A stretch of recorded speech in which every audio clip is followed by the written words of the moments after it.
Hey, friendo, Steve here. And Larson. And welcome back to Going In Raw News Brief. We're going to try to keep this one brief today, but we got quite a bit to get through, so let's get into it. Larson, what's in the news? Oh, man. So, Undertaker, he's on the never-ending retirement tour, apparently. Evidently. And he's taking a turn to shoot interview territory. His dead man's been been doing more talking than walking as of late. And he's pulled zero punches of late during his press rounds, especially during an interview with Peter Rosenberg on ESPN's Cheap Heat. The target this time, the immortal Hulk Hogan. Brother. So this story is about, I believe, was it Survivor Series 91? Yeah. So where Taker won the belt. Yeah, Pete and his co-host were like, hey, what was the deal with Survivor Series 91? Where they gave you the belt and they pretty quickly took it back. And the funny thing is, so that was it was a very general question that they asked. What was the deal with Survivor Series 91? Or take us to Survivor Series 91. And then Undertaker basically used that question to exclusively talk about how Hulk Hogan, and Taker was only like 24, 25 at the time, how Hulk Hogan used that moment to seemingly attempt to torpedo Undertaker's career immediately. So this is what he said. He said, Hogan claims that I hurt him on the tombstone during the pay-per-view. I didn't find out till Tuesday. I think he meant that he was going to get the belt. I knew there was going to be another pay-per-view, but I didn't know I was going to drop the belt back. That came out of nowhere. I figured like, okay, maybe it's because he's telling everybody that I hurt him. Hulk was still the golden goose at the time. Okay, they're going to take the belt off of me because they can't trust me. It really wasn't explained the reasoning behind it. When asked about how he felt about hearing the news that he had hurt Hogan, Undertaker said, well, obviously I was devastated, but he explains. He says, it was a setup from the get-go. Back then, we would show up around noon. Hogan would roll up around 4 or 5. I remember there's so much little bits of shade in here. Oh, yeah. I remember getting there at noon, and Hogan was already there, which is weird. He goes, hey, kid, can I talk to you? We go into the shower. That's where business was settled. And he goes, I've got this neck injury. I'm nervous about taking your finish. He said, I said, Hulk, believe me, I will protect you. I pride myself on not hurting people. I promise you, I will have you so tight that there's no way you'll hurt your neck. We went about our business. Every point I would pass him during the hall, he'd be like, remember my neck, brother. That's all I got all day long. We go to the finish. Ric Flair slides the chair in. I pick up Hogan. When I tell you I had the brother secured, he was secure. I give him the tombstone. As soon as my knees hit, I hear, oh, you got me, brother. I'm like, how? I'm 24 and I just crushed Hulk Hogan. That's what's going through my head. They gave me this opportunity and I just hurt the golden goose. I'm mortified. Now let's pause here, Larson. I actually, once I saw this rather, I went back and I turned on Survivor Series 91. Hogan's head is so far away. It's like mid-thigh. It ain't anywhere close.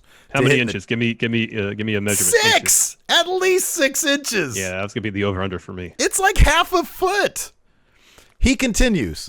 I go backstage and I'm like, where's Hulk at? Somebody says, oh, he's laying on Vince's office floor. Another note also, I'll pause right here. After Hogan takes it, you can see him say something immediately after to The Undertaker, which is probably that, oh, brother, you got me, right? Yeah. So Hogan takes forever just laying there. Producers show up, agents show up, EMT shows up, and he's like, oh, it's like in the thumbnail that I have. It's like his shocked face, right? Yeah. Takes him forever. So continuing on. He's on Vince's office floor. I go in to check on him, and here comes the paramedics. So I go behind a wall with Shane McMahon. I listen to them, check him out, and I hear, somebody get my wife and kids on the phone. I don't know what the hell is going on, other than the fact that I hurt the golden goose. Shane tells me, Mark, his head wasn't close to touching the mat. And I'm like, no, I hurt him. We didn't have access back then to watch things back like we do now, so I didn't see until Tuesday in Texas. A lot of boys came up to me and were like, his head never got close to the mat. If you watch it back, you can tell his head never touched. Once Undertaker saw Hogan again, he watched the footage, and he confronted him about it. I got to San Antonio, and there's some missing quotes here. That just sort of gave Undertaker's sort of a state of mind. He's like, on one hand, I'm not sure I want to this is me paraphrasing. He's basically like, on one hand, I don't want to stir the shit, but on the other hand, I'm a man and I want to confront this guy about this. So he says this, I got to San Antonio and was like, Terry, I watched it back. You never hit your head. And he said, oh, brother, what it was, listen to this.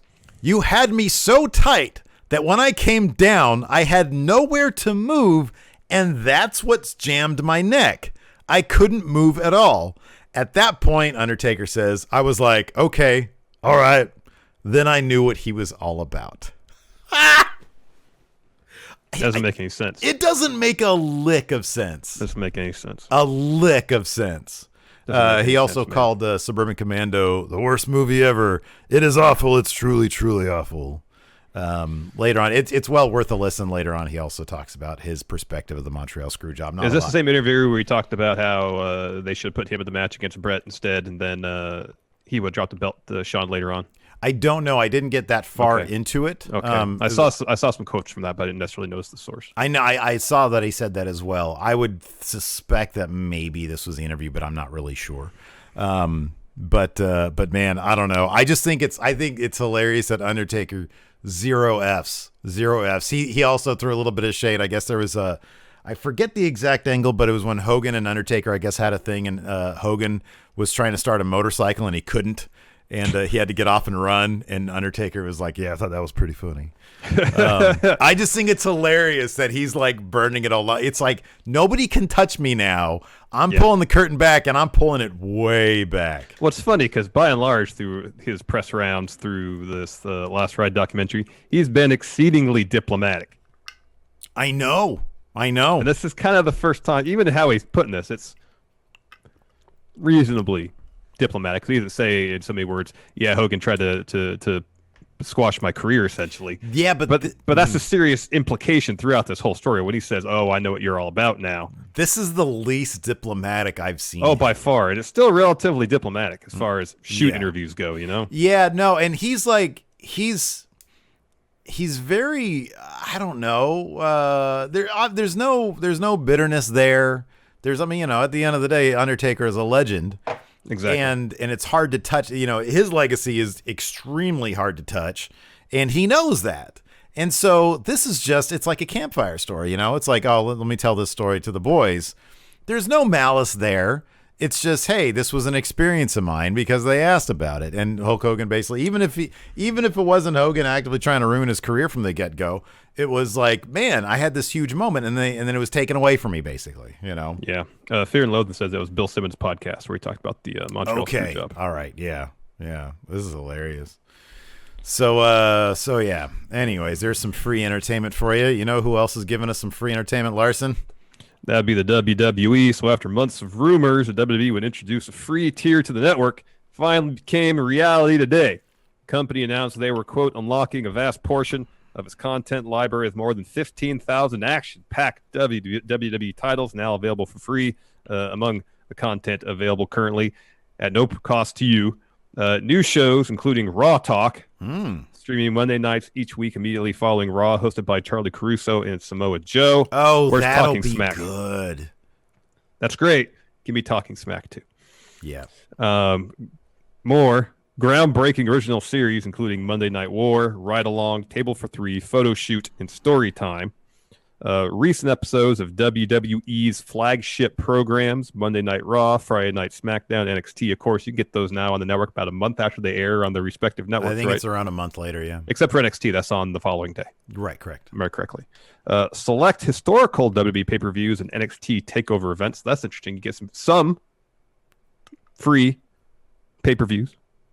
Not current ones, obviously. I think the thing that I saw said like 50. The number they're using for the amount of content they have is 15,000. Yeah, I mentioned that earlier. Okay, yeah.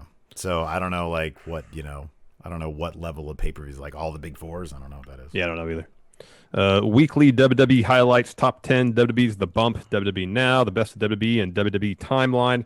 Of course, along with the free tier, we'd also heard at some point they'd have some sort of premium tier. No official word on that yet.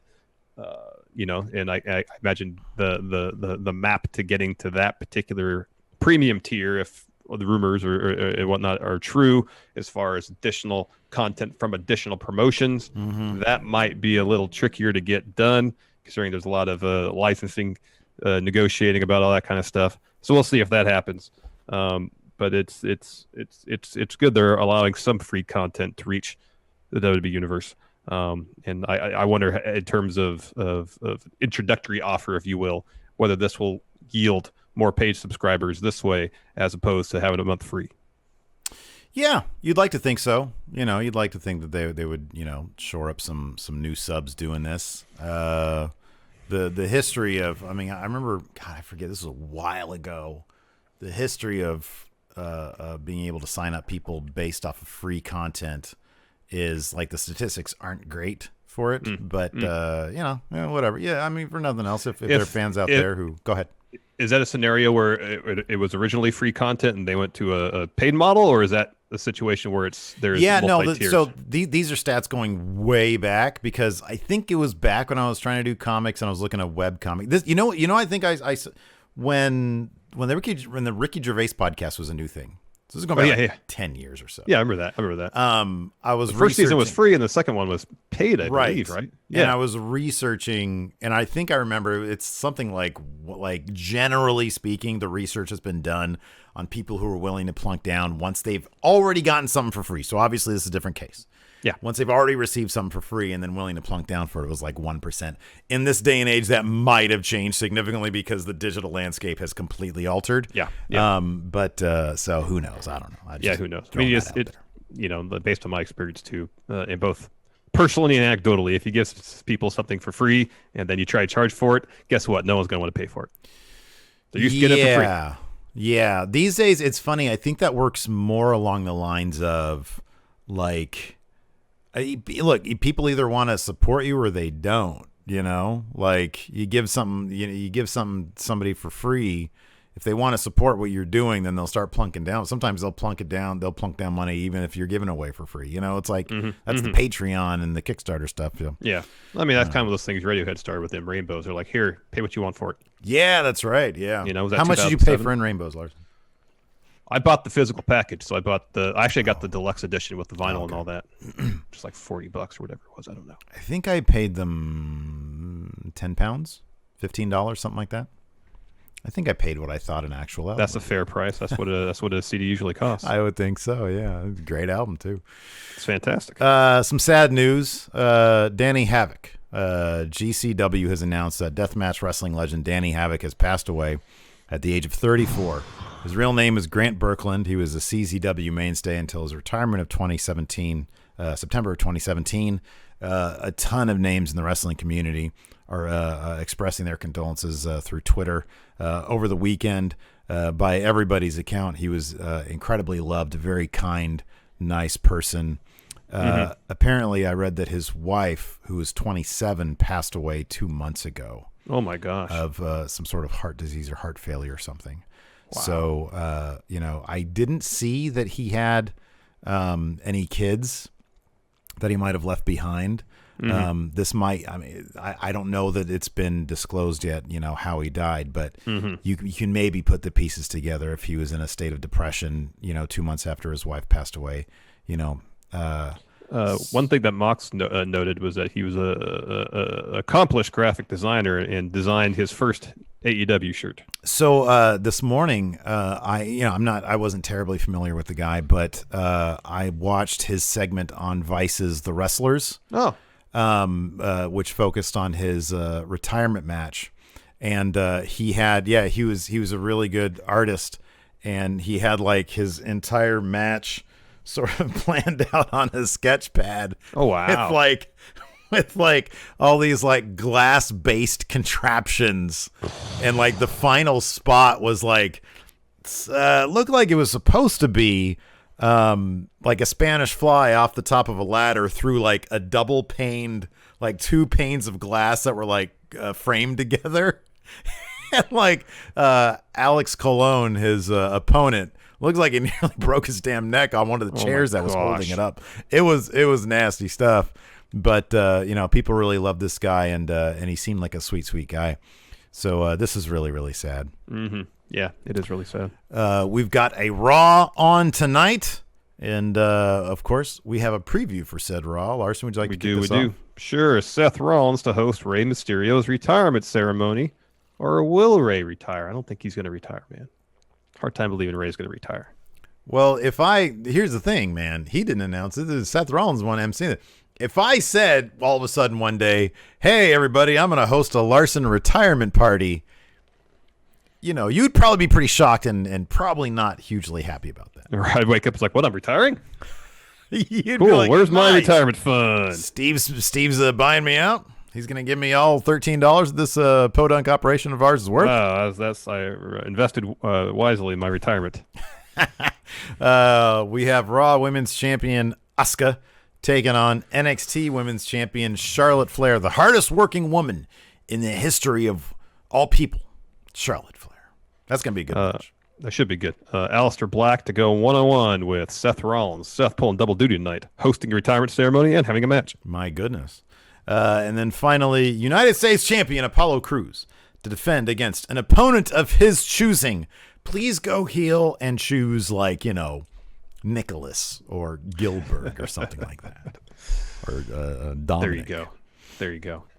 So yeah, could be a good Raw, could be boring. Who knows? You never know with Raw. Never know.